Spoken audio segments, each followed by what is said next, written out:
Guys, nag-10 taon sila. After 10 years, anong nangyayari sa kumpanya? Dumadami ng distributor. Tama. Na halos pati kaibigan mo, kapitbahay mo, member na. Na kahit sino i-chat mo, member na.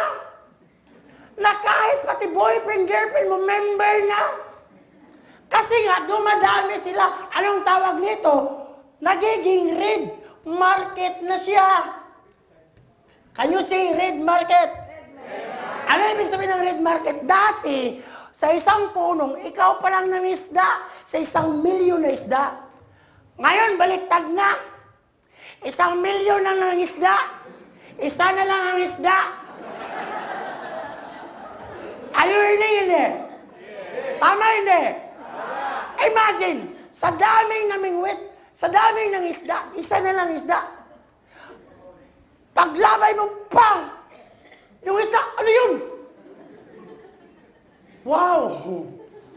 Ang daming pang. Saan kayo dito maraming support? Isa na lang isda. Tama. Kaya nag-red market na. Marami nagsasabi, etong kumpanya nito, stable. Stable yan. No issue. Bakit? The product talk by itself. Tama. Asan ka makakita ng produkto nagsasalita? Pare, the product talk by itself, oh. Power. Nagsasalita ang product. Tama.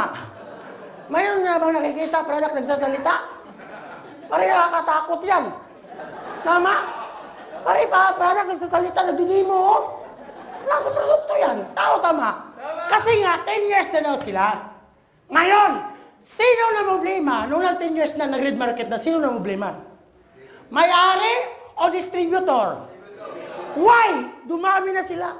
Ngayon, nag-meeting sila. Sabi nila, paano natin ito magagawa ang blue market natin?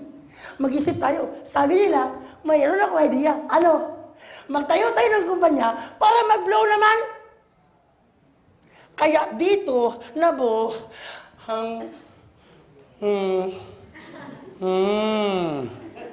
nagtayo si,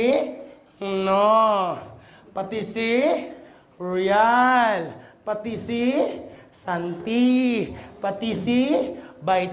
Sino mga mayari dito? Top earner din dito.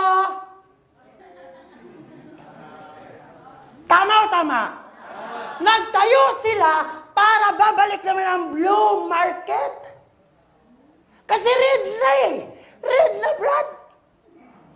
Red blood na. Tama.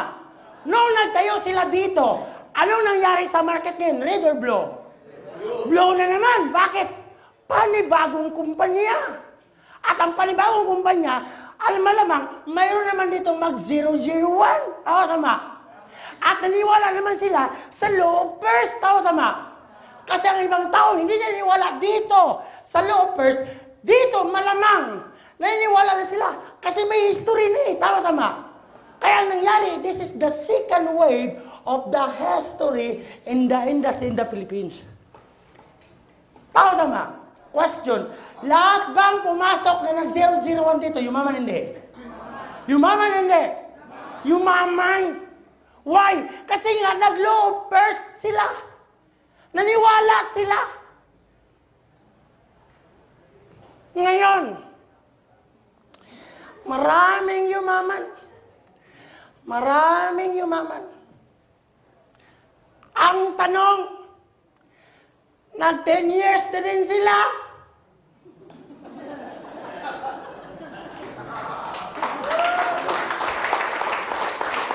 Ulitin ko po, wala akong masama dito. Kaso lang, nag-10 years na din sila. In short, nag-red market na. Tama. My point of view, ladies and gentlemen, try to analyze. Kung papasok ka sa isang kumpanya, huwag yung pasok ng pasok. Kailangan mong perfect timing. Perfect time. Why? Mahirap kung pumasok ka, na ang dami nyo na, tama. Ang pinairal mo, emosyon mo. Andyan lang kasi mga friends ko. Diyan na lang ako. Anak, kunting tiis na lang ha. Matagal naman tayo nagtitiis, tama?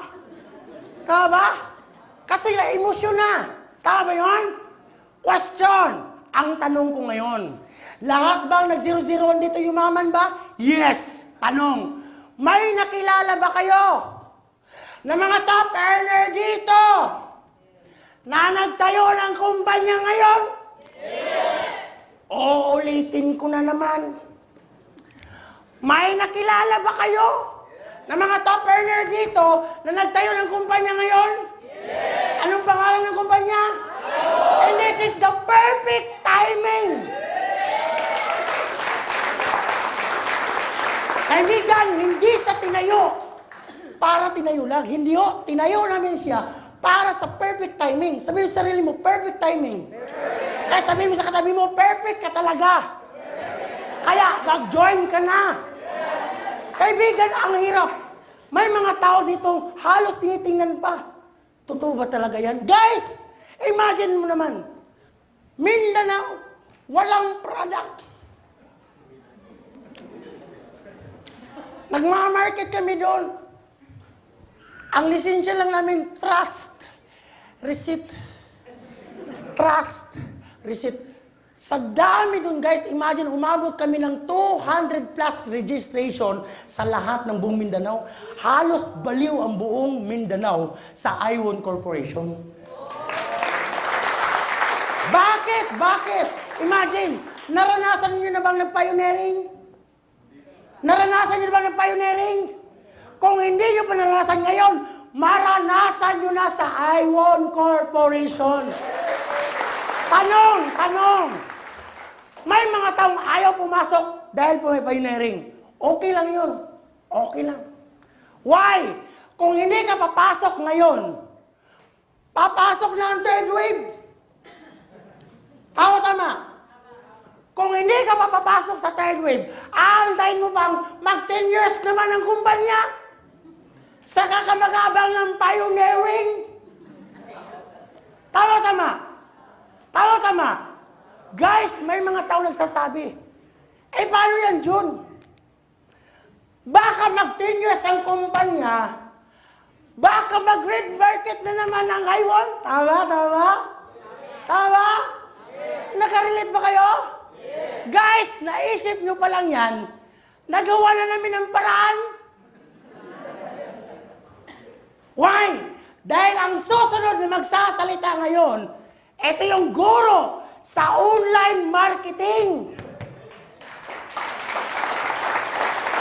Ito yung guro kung bakit kinuha namin part siya ng board of directors para lang, imagine, a complete set, perfecto kami. Bakit po? Para maiwasan ang red market, ngayon, sinabay na namin ang online marketing. Kaya kung hindi ka sanay sa offline, hindi mag-online ka. Tama. Why? Kasi pinagsama natin. Imagine ha, yumaman ka na sa iba't ibang bansa.